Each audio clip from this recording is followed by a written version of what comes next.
పేరు శివరాం ప్రసాద్.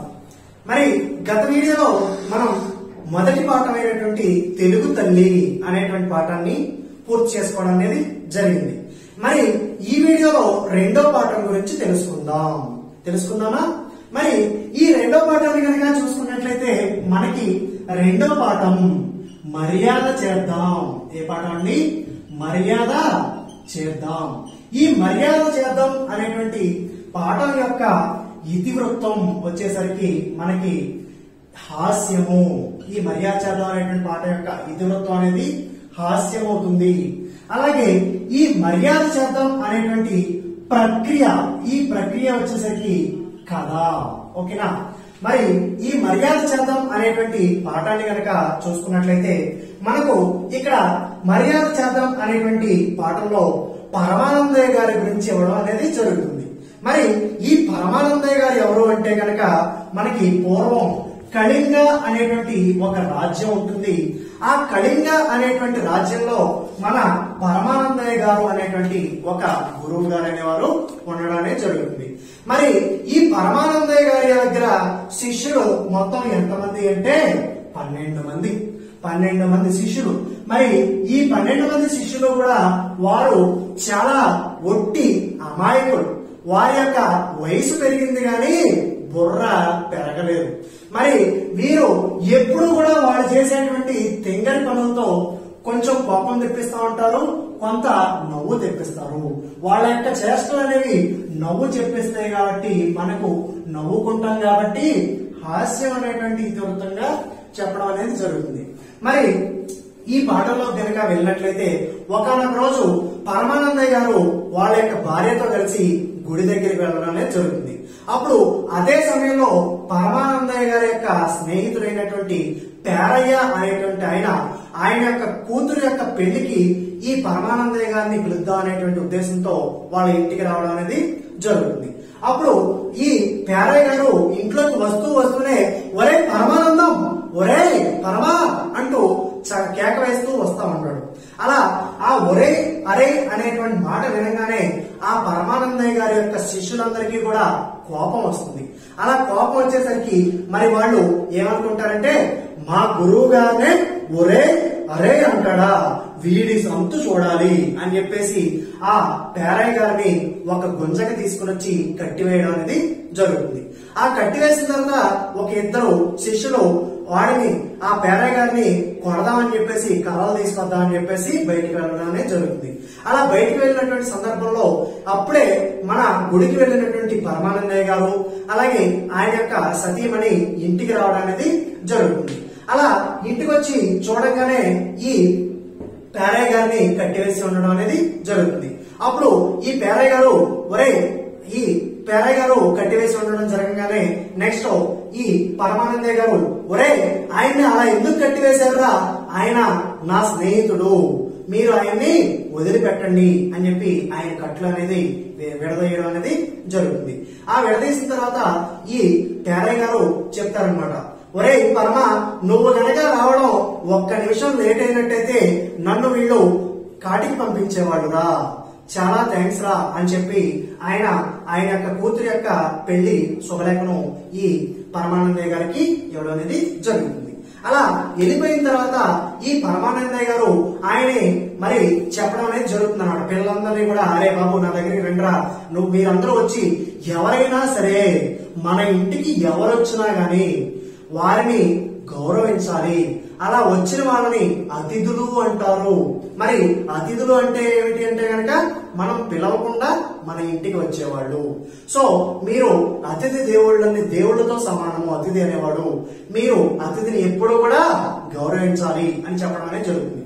అప్పుడు ఈ శిష్యులందరూ కూడా సరే గురువు గారు, మేము ఏ అతిథి వచ్చినా సరే మన ఇంటికి గౌరవిస్తాము అని చెప్పి తర్వాత కొంతకాలానికి మరొకసారి ఈ పేరయ్య గారి ఇంట్లో పెళ్లికి ఆ పరమానందయ్య గారు అలాగే ఆయన యొక్క సతీమణి వెళ్ళడం అనేది జరుగుతుంది. ఈ శిష్యులు 12 మంది మాత్రమే ఇంట్లో ఉండడం అనేది జరుగుతుంది. అప్పుడు పరమానందయ్య గారి ఇంటికి దొంగతనానికి కొంతమంది దొంగలు అనేవి రావడం అనేది జరుగుతుంది. అప్పుడు ఈ దొంగల్ని రావడం చూసినటువంటి ఈ శిష్యులు అందరూ కూడా అతిథులు దేవుళ్ళు మన ఇంట్లోకి చొరబడి వస్తున్నారు అని వారికి మర్యాద చేయాలి అని చెప్పి ఆ దొంగలందరినీ కూడా చక్కగా కూర్చోబెట్టి వాళ్ళకి వాళ్ళ నెత్తులు నీళ్లు పోసి అలాగే వాళ్ళకి పసుపు కుంకుమ వేసి కొబ్బరికాయలు కొట్టి అలాగే సాంబ్రాణి ధూపం పెట్టడం అనేది జరుగుతుంది. అలా సాంబ్రాణి ధూపం పెట్టినప్పుడు ఈ పొగ మొత్తం కూడా ఇల్లంతా కప్పుకుండా చూడడం చూసినటువంటి సైనికులు ఎవరైతే ఉంటారో ఆ రాజభటులు అనేవాళ్ళు మరి ఆ ఇంట్లో అరే గురువు గారి ఇల్లు కాలిపోతున్నదిరా, మరి మనం వెళ్ళి దాన్ని ఆపు చేద్దాము అని చెప్పి వాళ్ళు అక్కడికి వెళ్ళడం అనేది జరుగుతుంది. అలా వెళ్ళి చూడంగానే ఆ వచ్చినటువంటి వ్యక్తులు వీళ్ళు దొంగలు అని వారిని చూసి మరి వాళ్ళని రాజుగారి దగ్గరికి తీసుకెళ్లడం అనేది జరుగుతుంది. అలా మరి తర్వాత ఈ విషయం తెలిసినటువంటి ఆ పరమానందయ్య గారు వాళ్ళు చేసినటువంటి చేష్టకి నవ్వుకోవడం అనేది జరుగుతుంది. అలాగే మరి ఇందులో వచ్చినటువంటి అర్థాలు కొన్ని చూసుకున్నట్లయితే పండితుడు, మరి పరమానందయ్య గారు గొప్ప పండితుడు. మరి పండితుడు అంటే ఏమిటి అంటే కనుక బాగా చదువుకున్నవాడు అలాగే అన్నీ తెలిసినటువంటి వాడు, బాగా చదువుకున్నవాడు అలాగే అన్నీ తెలిసినటువంటి వాడు. అలాగే ఇంకొక మాట ఉంటుంది అఘాయిత్యం. అఘాయిత్యం అంటే చేయకూడనటువంటి పని. అలాగే నెక్స్ట్ అతిథి అనేటువంటి మాట, అదొకటి చాలా ఇంపార్టెంట్ అండి. అతిథి అనేటువంటి మాట, అతిథి తిథి అంటే రోజు, తిథి అనేటువంటి నియమం లేకుండా మన ఇంటికి వచ్చేటువంటి వాడిని ఏమంటాం అంటే అతిథి అని చెప్పి అంటాం. అలాగే ఇక్కడ ఇంకొక మాట కనుక మనం చూసుకున్నట్లయితే అభ్యాగతుడు. అభ్యాగతుడు అంటే ఏమిటి అంటే మనం ఎవరైనా భోజనానికి పిలవాలంటే అయ్యా ఈ రోజు మా ఇంట్లో శుభకార్యం ఉంది, మీరు భోజనానికి రండి అని మనం వెళ్ళి ఆహ్వానిస్తే వాళ్ళు మన ఇంటికి కనుక వచ్చారనుకోండి వాళ్ళు అభ్యాగతుడు అవుతారు. మనం పిలిస్తే వచ్చేవాడు అభ్యాగతుడు, పిలవకుండా వచ్చేవాడు అతిథి అవుతాడు. ఆ విధంగా మరి ఈ హాస్యపు రచన అనేటువంటి పాఠాన్ని కంప్లీట్ చేసుకోవడం అనేది జరిగిందన్నమాట. నెక్స్ట్ మనకి ఈ మర్యాద చేద్దాం అనేటువంటి పాఠంలో నెక్స్ట్ ఇచ్చినటువంటి ఈ మాసపు పాట, మరి ఈ మాసపు పాట అనేటువంటి అంశంలో రేలా అనేటువంటి ఒక పాటను ఇవ్వడం అనేది జరిగింది. మరి ఈ రేలా అనేటువంటి పాటను కనుక చూసినట్లయితే రేలా రేలా రేలా రేలా రేలా రేలా రేలా రే రేలా రే రేలా రే రేలా అడవి తల్లికి దండాలో మా తల్లి అడవికి దండాలో, అడవి చల్లగుంటే అన్నానికి కొదవేయలేదు పండగ ఇంటికి వస్తే పండగ చేద్దాం కొండల నుండి గోదారమ్మ పరుగులు చూడు ఒంపులు తిరుగుతూ వయ్యారంగా పెనుగంగమ్మ ఊరకలు చూడు ఏటిలోన ఓటా చూడు నీటిలోన సుడులు చూడు అడవి తల్లి అందం చూడు రేలా రేలా రే రేలా రే రేలా రేలా రేలా కిలకిల రామచిలకల పలుకులు చూడు కూకు కోయిలమ్మల పాటలు చూడు పావురాల చెట్ట చూడు పాల పెట్ట పాట చూడు అందరికీ అండగా నిలిచే అడవి తల్లి అందం చూడు రేలా రేలా రే రేలా రేలా రేలా రే రేలా. ఈ విధంగా రేలా అనేటువంటి ఒక జానపద గేయాన్ని మనకు పరిచయం చేయడం అనేది జరుగుతుంది. మరి ఈ జానపద గేయము అంటే ఏమిటి అంటే కనుక జనపదం అంటే జనాలు నివసించేటువంటి చోటు.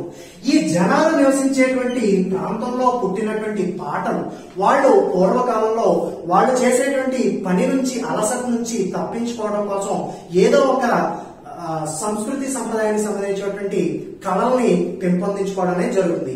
ఇందులో ఒక భాగమే ఈ జానపద గేయము. జనపదాల నుంచి పుట్టింది కాబట్టి అది జానపదము అవుతుంది. సో ఇక్కడతో మనకు ఈ మాసపు పాట అనేటువంటి అంశం కూడా పూర్తి అవుతుంది.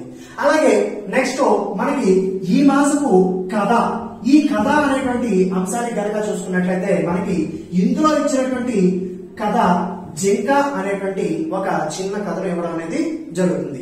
మరి ఈ మాసపు కథ అనేటువంటి అంశంలో మనం కనుక చూసుకున్నట్లయితే జింక అనేటువంటి ఒక పాఠాన్ని ఒక కథను ఇవ్వడం అనేది జరుగుతుంది. మరి ఈ జింక ఏం చేస్తుంది అంటే కనుక అందమైనటువంటి ఒక జింక నీళ్లు తాగుదామని ఒక సెలయేటి దగ్గరికి వెళ్తుంది. అలా సెలయేటి దగ్గరికి వెళ్ళినటువంటి ఆ జింక ఆ నీటిలో తన యొక్క ప్రతిబింబాన్ని చూసి తన అందమైనటువంటి కొమ్మును చూసి అబ్బా నా కొమ్ములు ఎంత అందంగా ఉన్నాయో అని తన కొమ్మును చూసి తానే మురిసిపోతుంది. అలా మురిసిపోతూ తన కాళ్ళ వైపు చూసి సన్నగా పేలగా ఉన్నటువంటి తన కాళ్ళను చూసి నా కాళ్ళు మాత్రం చాలా సన్నగా పేలగా ఉన్నాయి అని తనలో తానే కాళ్ళను చూసి బాధపడుతుంది. అలా బాధపడుతూ ఉండగా ఇంతలో ఒక సింహం అనేది ఆ జింకను తరుముతూ వేటాడుతూ వస్తుంది. అది చూసినటువంటి జింక సింహాన్ని తప్పించుకుందామని చెప్పి పారిపోతూ దట్టమైన పొదల్లో పరిగెడుతూ తన యొక్క కొమ్ములు ఆ పొదల్లో కొమ్మల్లో ఇరుక్కోవడం అనేది జరుగుతుంది. ఇంతలో ఈ సింహం అనేది వేగంగా వస్తూ ఈ జింక తన యొక్క ప్రాణాన్ని కాపాడుకుందామని ఆ కొమ్ములను ఎలాగలా విడిపించుకోవాలనేటువంటి ప్రయత్నం చేస్తుంది. చివరకు ఎలాగలా విడిపించుకోవడం అనేది జరుగుతుంది. అలా విడిపించుకున్న తర్వాత మళ్ళా పారిపోయి తన యొక్క ప్రాణాన్ని కాపాడుకుంటుంది. అప్పుడు ఈ జింక ఒక మాట చెప్తుందండి, నేను ఎంత దద్దమ్మను, నేను అందంగా ఉన్నాయి అనుకున్నటువంటి నా కొమ్ములు అనేవి ఈరోజు నాకు ప్రాణం మీదకి తెచ్చిపెట్టాయి. సన్నగా పీలగా బాగాలేవు అనుకున్నటువంటి నా కాళ్లే నన్ను ఈరోజు ఆ సింహం నుంచి కాపాడాయి అని తనలో తాను అనుకోవడం అనేది జరుగుతుంది. ఈ విధంగా జింక అనేటువంటి ఆ కథను పూర్తి చేసుకోవడం అనేది జరుగుతుంది. మరి ఈ జింక అనేటువంటి కథ ఎక్కడి నుంచి స్వీకరించబడింది అంటే కనుక ఈసప్ కథలు అనేటువంటి కథల నుంచి తీసుకోవడం అనేది జరిగింది. మరి ఈ ఈసప్ కథలు ఎక్కడి నుంచి వచ్చాయి అంటే కనుక ఈ ఈసప్ కథలు అనేవి గ్రీకు పురాణ కథలలో నుంచి తీసుకోవడం అనేది జరిగింది. ఈ గ్రీకు పురాణ కథలైనటువంటి ఈ ఈసప్ కథలు అనేవి దాదాపు 2500 సంవత్సరాల క్రితం నాటివి. ఇవి అన్ని ప్రపంచ భాషల్లోకి అనువదించడం అనేది జరిగింది. సో ఈ విధంగా మనం రెండో పాఠం అయినటువంటి మర్యాద చేద్దాం అనేటువంటి పాఠాలను మనం పూర్తి చేసుకోవడం అనేది జరిగింది. Thank you.